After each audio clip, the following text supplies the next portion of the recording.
మీరు పిల్లైపోతారా? మీ ప్రతాపం అంతా మీ ఆడబిడ్డల మీదనేనా? సోషల్ మీడియాలోనేనా? మీ ప్రతాపం ఏమిటో అర్థమైపోయింది. మీకు చేతనైతే పోలవరం వచ్చేది, మీకు చేతనైతే ప్రత్యేక ప్యాకేజ్ వచ్చేది, ప్రత్యేక హోదా వచ్చేది, మీకు చేతనైతే రాజధాని కూడా వచ్చేది. మీకు చేత కాలేదు కాబట్టే మీ ప్రతాపం ఏమీ లేదని తేలిపోయింది. ఈరోజు ఇంతమంది ప్రజలు ఆధారపడి ఉన్నారు, ఇంతమంది బిడ్డలకు ఉద్యోగాలు రాకుంటున్నాయి. ఒక్కసారంటే ఒక్కసారైనా ఆలోచన చేశారా? ప్రత్యేక హోదా కోసం ఒక్క నిజమైన ఉద్యమం చేశారా? మెగా డిఎస్సి అన్నారు, 25,000 మందికి మెగా డిఎస్సి అన్నారు. ఏమైంది మెగా డిఎస్సి? మెగా డిఎస్సి కాస్త దగా డిఎస్సి అయింది. ఆ రోజుల్లో చంద్రబాబు గారు 7,000 ఉద్యోగాలతో డిఎస్సి వేస్తే ఇదే జగనన్న గారు సిగ్గులేదా? 25,000 ఉద్యోగాలున్నాయి, ఎందుకు భర్తీ చేయడం లేదు అని నిలదీశారు. నేను ముఖ్యమంత్రి అయినాక 25,000తో మెగా డిఎస్సి వేస్తానని చెప్పాడు జగనన్న గారు.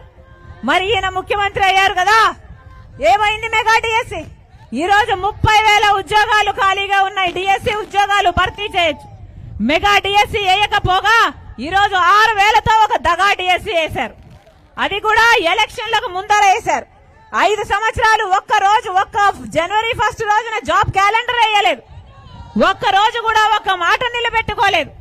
ఈ రోజు దగా డిఎస్సి వేశారు, మళ్ళీ యువకులను దగా చేయడానికి. లక్షల మంది బిడ్డలు డిఎస్సి కోసం తయారయ్యారు. లక్షల మంది బిడ్డలు ఖర్చు పెట్టుకున్నారు, ట్రైనింగ్ తీసుకున్నారు. ఎంతమంది బిడ్డలు ఎంత కష్టపడి ఇంతవరకు వస్తే ఈ రోజు ఒక 6,000 ఉద్యోగాలతో దగా డిఎస్సి వేశారు. ఇది దగా కాకపోతే ఏమిటి? ఒక్క రకంగా అంటే ఒక్క రకంగానైనా మేలు జరగలేదు. 10 సంవత్సరాలు అయిందే. మైక్ బానే ఉందా? చెక్. 10 సంవత్సరాలు అయిందే మన రాష్ట్రం ఏర్పడి 10 సంవత్సరాలు అయింది. ఈ 10 సంవత్సరాలలో మనం ఏమైనా అభివృద్ధి చెందామా? ఒక్క అడుగైనా ముందుకు వేసామా? ఎక్కడ వేసిన గొంగలి అక్కడే ఉంది, ఒక్క అడుగు కూడా ముందుకు పడలేదు. చంద్రబాబు గారేమో అమరావతి రాజధాని అన్నారు, ఈ రాజధాని సింగపూర్ లాగా చేస్తానన్నాడు, గ్రాఫిక్ సినిమాలు చూపించాడు. జగనన్న గారేమో ఒకటి సరిపోదు, మాకు 3 రాజధానులు కావాలి అన్నాడు. 3 కాదు కదా, ఈ రోజు ఏదో మన రాజధాని అర్థం కాకుండా ఉంది. కనీసం ఒకటైనా ఉందా అంటే ఒక్కటి కూడా లేకుండా పోయింది. ఇది మన రాజధాని అని తలెత్తుకొని చెప్పేటట్టు ఏదైనా ఒకటైనా ఉందా? ఒక్కటి కూడా లేదు. ఈ 10 ఏళ్లలో ఎక్కడ వేసిన గొంగలి అక్కడే ఉంది, అసలు ఏ మాత్రం అభివృద్ధి చెందలేదు. వైజాగ్ స్టీల్ ప్లాంట్ మన ఆంధ్ర రాష్ట్రానికే తలమానికం, ఉత్తరాంధ్రకు తలమానికం. అలాంటి స్టీల్ ప్లాంట్ ఒకప్పుడు ప్రాఫిట్స్ లో, ఒకప్పుడు లాభాలలో ఉన్న స్టీల్ ప్లాంట్ ను ఈ రోజు ఆ స్టీల్ ప్లాంట్ కు సంబంధించిన అన్ని యాన్సిలరీ ప్రాజెక్టులను, యూనిట్లను కాళ్ళు చేతులు మొత్తం కొట్టేసి దాన్ని కూడా ప్రైవేటైజ్ చేసే ప్రయత్నం చేస్తున్నారు. ఎంతమంది ఉద్యోగస్తులు, 30,000కు పైగా ఉద్యోగస్తులు ఉన్నారు. వాళ్ళ కుటుంబాలన్నీ రోడ్డున పడతాయి, అయినా కూడా పట్టింపు లేదు. అయినా కూడా ప్రజల గురించి ఆలోచన చేయని ప్రభుత్వం గురించి మీరెందుకు ఆలోచన చేయాలో ఒకసారి ఆలోచన చేయండి.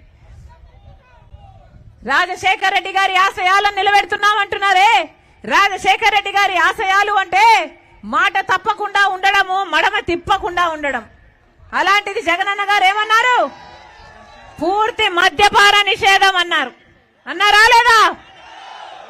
ఏమన్నారు? పూర్తి మద్యపాన నిషేధం చేశాకే నేనొచ్చి ఓట్లు అడుగుతాను అన్నాడు. మద్యం అన్నది లేకుండా చేశాకే నేనొచ్చి ఓట్లు అడుగుతాను అన్నాడు జగనన్న గారు. అంతేకాదు, ఇదే విషయాన్ని నేను మేనిఫెస్టోలో పెట్టాను. నాకు మేనిఫెస్టోను అంటే బైబిల్తో, ఖురాన్తో, భగవద్గీతతో సమానమని చెప్పాడు జగనన్న గారు. అలాంటిది మద్యపాన నిషేధం అయిందా? మద్యపాన నిషేధం అవ్వకపోగా ఈ రోజు సర్కారే మద్యం అమ్ముతుంది.